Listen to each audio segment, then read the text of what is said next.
What's going on, people? Welcome back. OnlyFacts Sports Podcast. Is that what we call it? OnlyFacts Sports, OnlyFacts Podcast?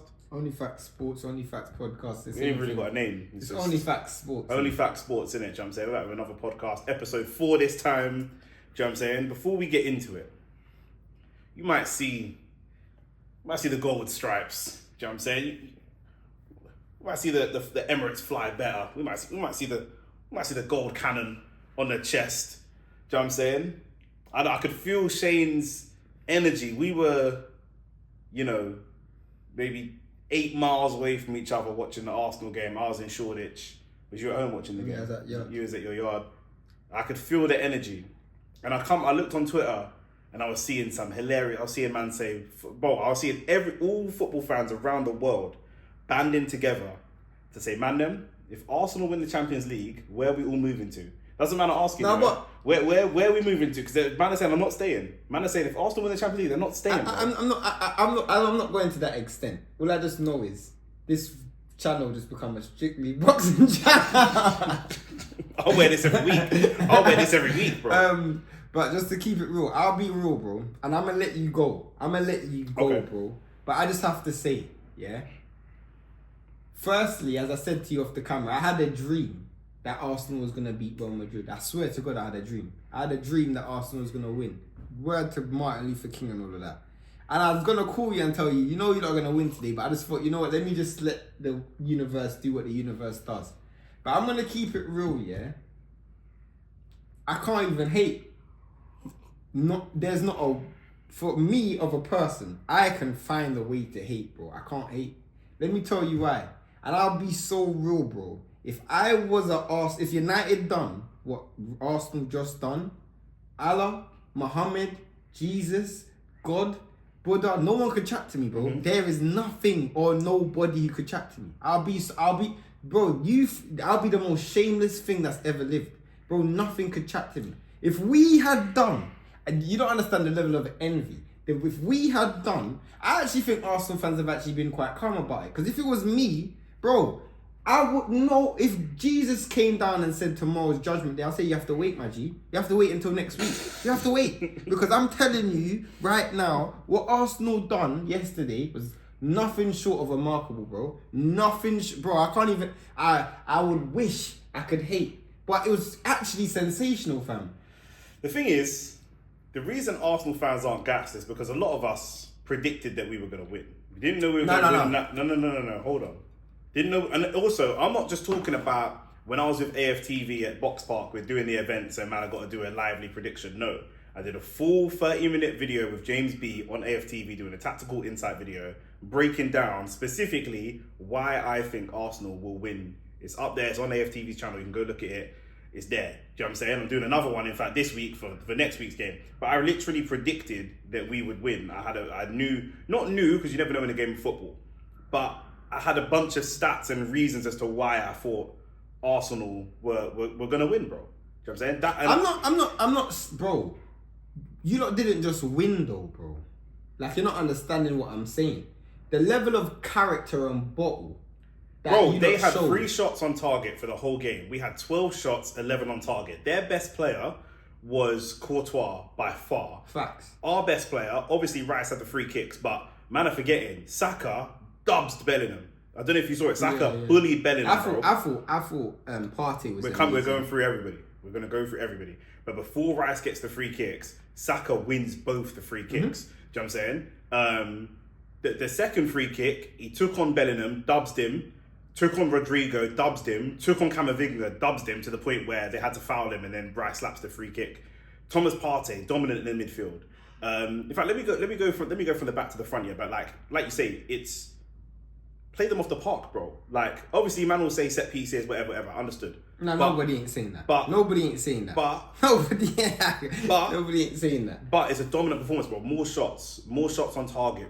They didn't really have a sniff, bro. They didn't have a sniff.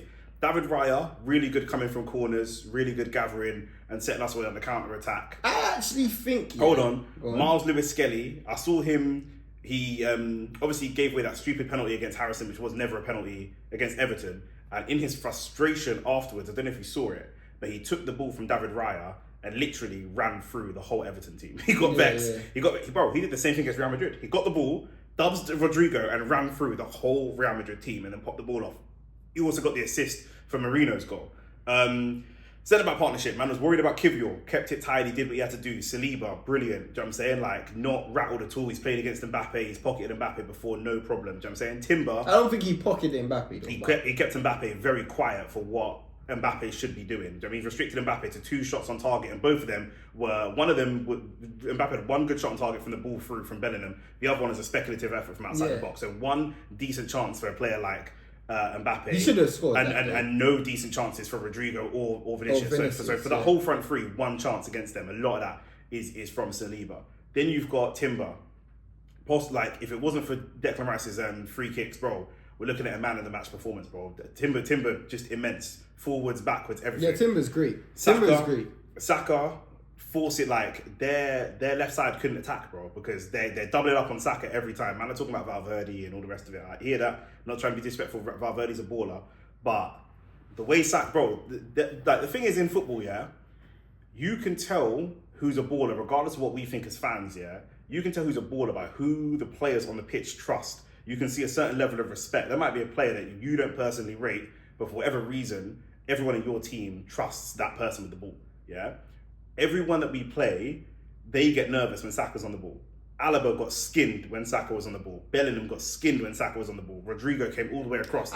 Rodrigo came all the way across to double up, and Bellingham came across to double up and weren't able to keep it quiet. You know what? It's funny because when I was watching that game, I actually felt like it was due to the lack of trust that they had in Alaba that caused them their issues. Because I actually felt like whilst Alaba 1v1, Saka was getting the better of him, I didn't feel like it was necessary for everybody to just move over to one side. It created so much space in other places in the pitch, which I just felt like they didn't have to do. Bro, the thing is that's mad about the game, yeah?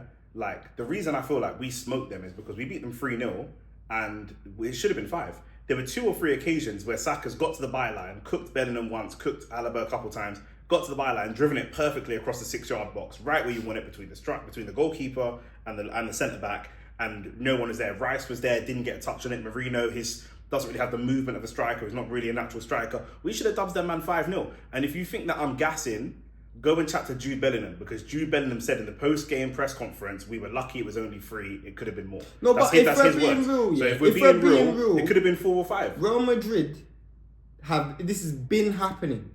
Like, this has been I said all of this on my show. When I mean it's been happening, like for previous seasons, bro, there's been teams that should have spliffed them. But it takes a certain level of character and bottle to do it, bro. Which we would have never expected from Arsenal. You're talking, why it's kind of slightly frustrating, yeah, is because there is this level of arrogance, like, bro, you should have expected this. Arsenal have never done this before. So you can't tell me that we should have expected this when you ain't ever done it. Here's the thing, though. In their league and in our league, we played 31 games, they played 30 games. We're like 1 or 2 points different. They've lost more games than we have. Hold on a minute. I know it's Real Madrid, yeah, but what I'm saying is my message to the team, not that they heard my message, but my message to the team was just play this game like it's any other game, yeah. Man are focusing on Arsenal. Arsenal aren't always the most mentally stronger teams. I understand that. No. Focus on that point. No. You can focus. No, that's your point. That's the point, fam. That's your point. My point is this. Yeah, before they played us and lost 3-0 and had the 10 men because Camavinga got rattled, yeah. At home, on Saturday, they lost to Valencia 2-1. The game before that was also at home. They drew 4-4 with Sociedad. The game before that was also at home. They scraped 3-2 against Leganes. Do you know what I'm saying? The last game they played in the Champions League, they lost. They obviously, it was 2-2 on aggregate, but they lost 1-0 in 90 minutes, had to go for penalties. So I'm just saying, the fear factor, the reason Arsenal might normally bug out and freak out is because you're playing a Real Madrid team that's scary. I'm not saying this team's not scary, yeah. But it's not the same Real Madrid team. I feel what you're doing is discrediting Arsenal's performance by saying Real Madrid was shit. That's what you're pretty much saying. You're pretty much saying Real Madrid have been shit. No, you are. That's not what I'm saying. That's what you're hearing. That's exactly what you're basically saying. They've been below par. No. So what are you saying? What I'm saying is, It was always going to happen, bro. No. It was always going to happen. You can't say that. I can say that though, bro. I've seen every other pundit, every other YouTube personality, everyone. Their whole thing is Real Madrid have the experience. That was all man are saying. They've got the experience. They've been there. They've done it. They've got the experience. Arsenal don't have the experience. Arsenal don't have the experience. I always knew, or I always not knew, but I always believed that at some point there will be somebody in the team, couldn't tell you who it was, that would be a difference maker. We've seen Saka do it before, and we always hope it's Saka. That's why man are hoping that Saka's not injured and he's back in time, whatever. But looking at the rest of the team, I didn't know if it's going to be Ødegaard and his redemption arc. I didn't know it was Declan Rice. Obviously, Declan Rice, we know he's got European pedigree, won the Europa Conference League. You know what I'm saying? He's a European champion and then kind of things there. But genuinely, like, I didn't know if it's going to be Marino. He's been on good goal scoring form. I felt that we would have someone in the team that would step up and be the difference maker. Now, I couldn't quantify that with data because we haven't done that before. But at this same stage, in the last couple of years, we haven't done it. But I knew that we would do it, bro. I'm not disputing the fact that you knew you were gonna do it or not.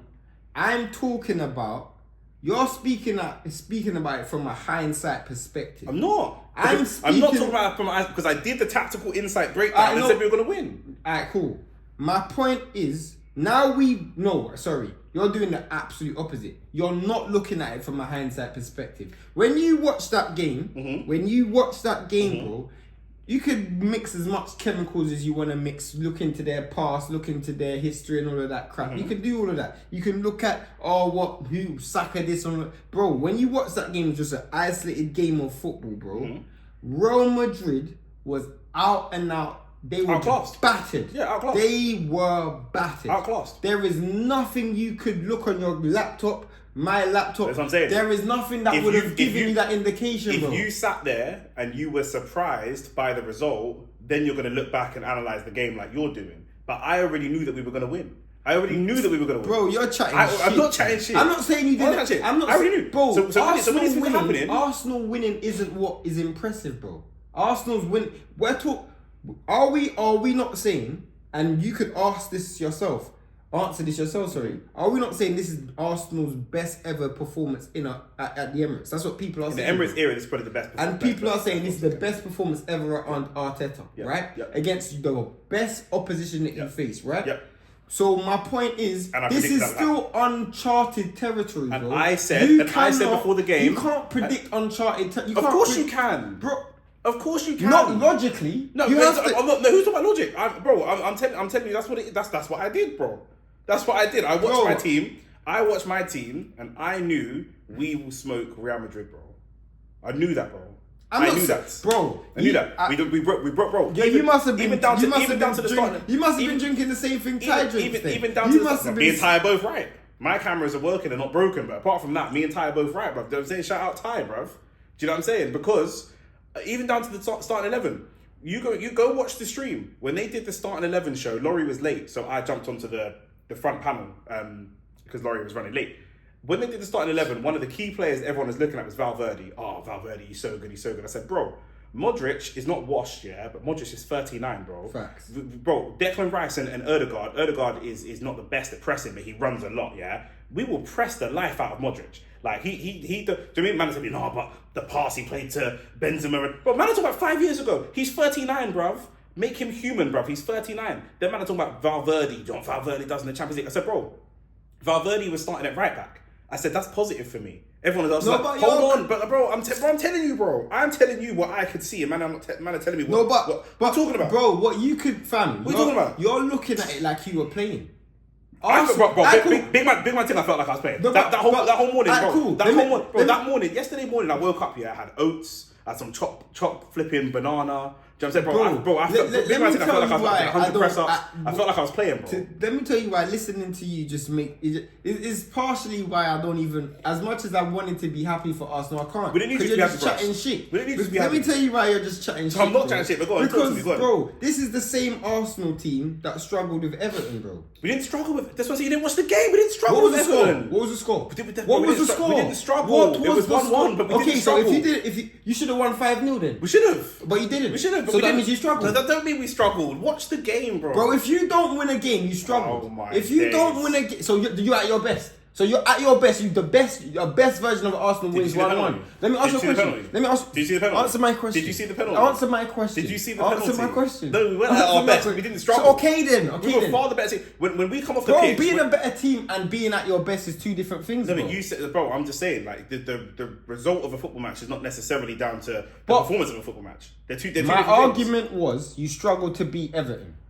Because you didn't beat Everton. Because of the big penalty. Okay, regardless. Because of the penalty. Did you struggle to beat Everton? Because of the big penalty. Answer my question, yes, bro. Because I'm answering the question. I don't need context. I don't need context. I don't need context. Man United fans, I asked the question. Yeah, did you struggle to beat Everton? Struggle, I don't know about struggle, but yeah, we okay, fine, go on. Okay. Go on. For the sake of your argument, fine. We're on a podcast, so fine, yeah, go on. Cool. You struggle to beat Everton. So all of that stuff about Valverde playing right back, Modrić and all that, regardless, you might be the better team, bro.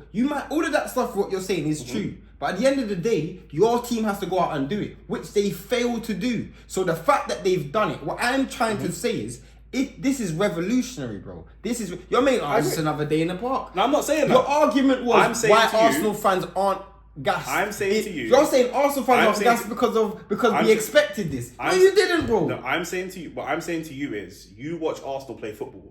But when I'm an Arsenal fan, I'm watching all the press conferences, all the media, etc., etc. I'm watching Declan Rice warming up, doing his shots. I can see that Declan Rice has scored in the last two. At the beginning of the season, Declan Rice said, if I'm going to start playing 8, which Arteta wants me to do, I want to add goals to my game, especially in big games. That's literally what he said at the beginning of the season. He scored in the last 2 Champions League games. I said, bro, Declan Rice is probably my pick. Declan Rice and Saka are my 2 picks to go and score goals. Because he's the guy that will gamble. He's the gambler of the team. He's the one that will try and... I'm not... do you know what I'm saying? But I'm just saying, so yeah, you're right. What we saw was something that we hadn't seen before, but I went into the game believing... Bro, we might see something today that we've never seen before. Cool. Do you know what I'm saying? So that's what I'm saying. My original argument, which you interjected, was Arsenal fans are being much more calm and collected than I thought they would be. Because what we saw was nothing short of remarkable. And your response was, we expected this to happen. A lot of us thought that we were going to... Everybody batter in there... Real Madrid, yeah? Not batter, but everyone in there thought we were going to win.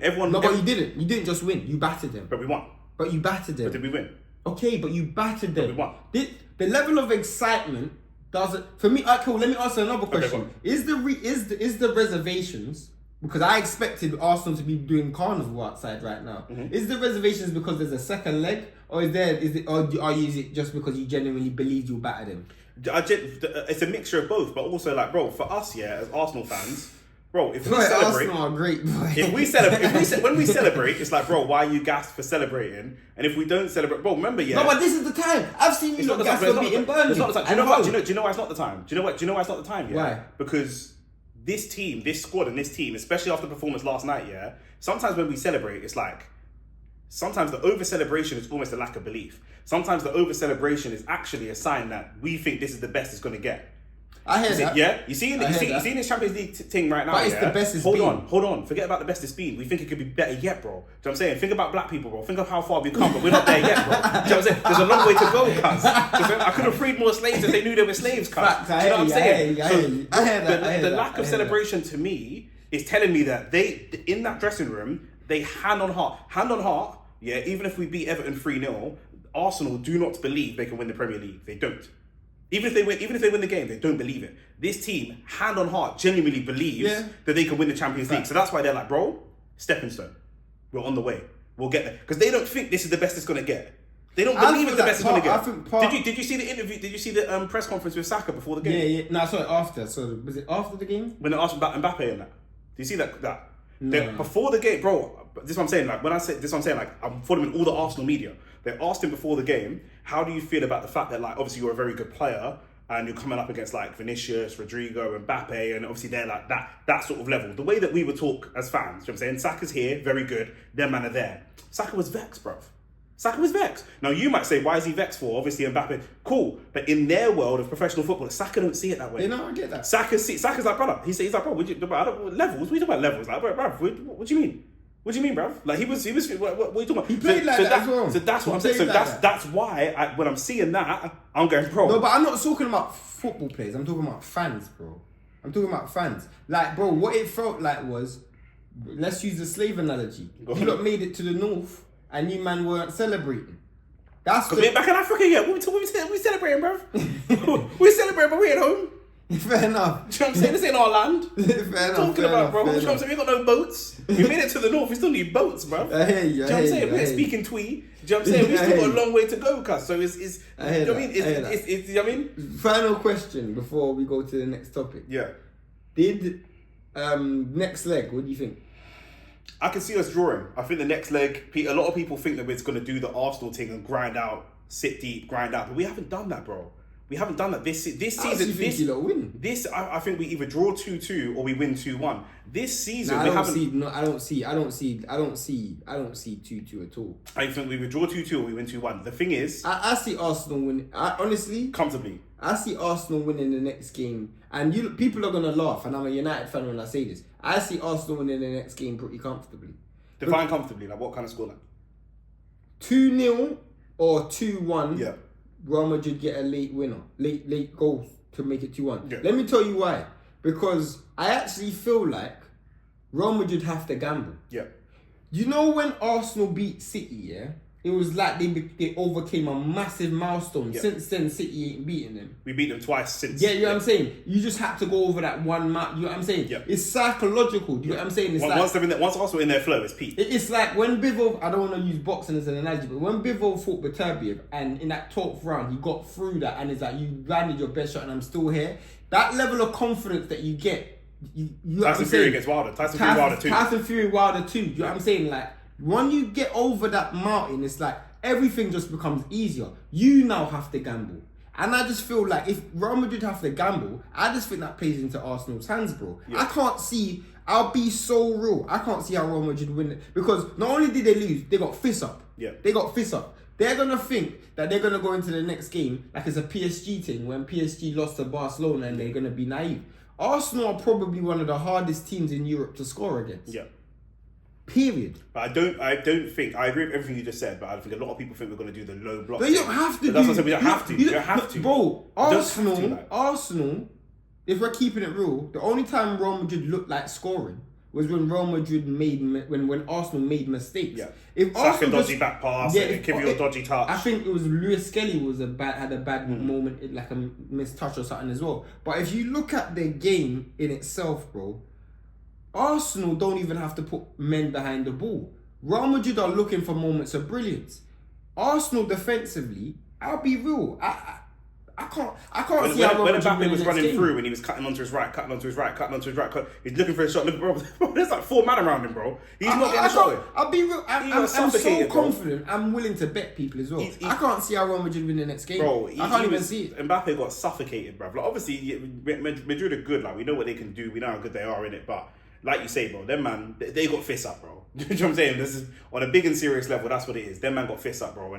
And regardless, like once Arsenal fists you up one time, you ain't gonna fist them up back. That's the thing. Yeah, you might make the game tough and competitive, and you got moments, whatever, but you ain't fisting us up. You know when, Errol Spence got dropped. I keep using football as an example, boxing, but it's easy for me to use. Remember when Errol Spence got dropped by Crawford and instantly he tried to get his get back? Yeah. And he just kept getting knocked down after. Yeah. That's not how, you can't just try in. Did you see Mbappe's reaction to the free kick? No. He just goes, fair enough, bro. Literally, if you read his lips, no, he just goes, I'll be real, bro. I'll be real. You could have 10 goalkeepers, you ain't saving that. That second free kick, bro. That's what I said. Second free kick was rude. You could have had 10 goalkeepers in that. What I loved about Rice. 15 man in the wall. What I loved about Rice and Saka, everyone played well, but I loved about Rice, Saka, Timber, and Luis Skelly is the audacity. They're the guys, to me, that. Bro, they don't have no manners for Real Madrid. No manners. No respect. Martinelli's playing the game like it's a game of football. Erdegaard's playing the game like it's a game of football. I actually felt like they're the man that are going to go to the Bernabéu and they're going to do fireworks and flares, and them man are going to go, bro, I don't care. I actually think I wouldn't play Odegaard in the next game. You might say this crazy of what I'm saying, but let me tell you why. Because I actually felt like out of everyone in your team, Odegaard played with the handbrake up. Yeah. I felt like he was playing against Real Madrid. Yeah. Where I saw Saka and he felt like he just, bro, I don't care who I'm playing. It's me. I don't care. Yeah, it's me. Same thing with Skelly. I actually felt Skelly was almost too naive at times. Like he was almost too confident. Yeah. But that's what worked for a minute. Yeah. Like sometimes I remember when Saka looked at Bellingham like, bro, I've seen you in England training, and you're not that. Like. Yeah, trust me. Like, it's like when I watched. And when I watched Kobe Mainoo, like when he first came on the scene, everybody played with the handbrake up. He was the only one who did it. Yeah. And I see that in Lewis Skelly. I saw that in Saka, and I saw that in Rice. Partey as well. Timber. Odegaard, for me, he looked like a person who, for me, I think you could say I'm wrong, but I felt like he played like he was almost... He won't get dropped. He's our captain. He does keep things ticking. I agree with you about the handbrake thing, but I think that shows too much of our hand. What I like, big debate about should Mourinho start, should Trossard start. I like starting Mourinho with Trossard coming off the bench. Trossard's numbers off the bench are very good, yeah, but also, when Trossard came off the bench, it was 3-0, yeah? And like, or I think that it was 2-0, and then Mourinho scored after that, but like, the game was like not winding down. See like Trossard, yeah. If he comes off the bench and we're 4-0 up, yeah, and the manager says just keep it ticking, he's not keeping it ticking, bro. He wants to go. Do you lot still have Jorginho? Yeah. Jorginho would be a good person to play against. Yeah. But that's a couple of people saying Jorginho would be a good. But again, I think we'll start with the same team. Jorginho might feature, but it'll be off the bench when the game's when Jorginho, like I would actually think about playing 3 in the middle and play Jorginho. I wouldn't do Odegaard, bro. No. Because Jorginho will keep the ball. Yeah. Which, for me, I actually think when Odegaard goes to mark my words when I say this now. When Odegaard starts against Real Madrid, expect a moment of where you're thinking Agent Odegaard. Yeah. Yeah, bro. Potentially, because he's a little bit shook still, but do you know what I'm saying? It is what it is, bro. But listen, man, we'll be there. Do you know what I'm saying? I don't know if I'll be on AFTV. If not, then we'll definitely be live on this channel on OnlyFacts covering the game.